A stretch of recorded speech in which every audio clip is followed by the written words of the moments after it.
नमस्कार आओ आपको नुआ भिडियो को नमस्कार वेलकम कर मो चैनल को जार नाम हूँ ट्यूटोरियल ज्ञान जदि आप कौन से नुआ रेशन कार्ड अप्लाई कर रेशन कार्ड कौन से नुआ मेम्बर को एड कर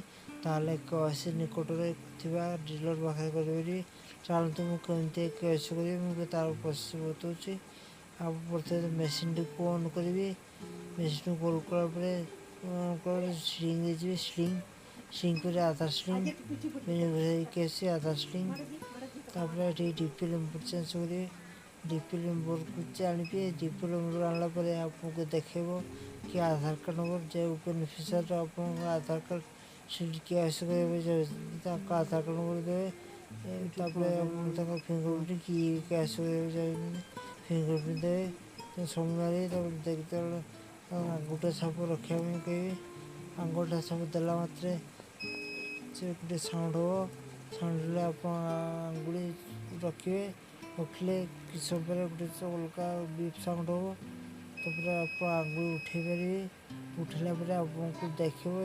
केस सक्सेसफुल तार जान आपंकर केस सक्सेसफुल है।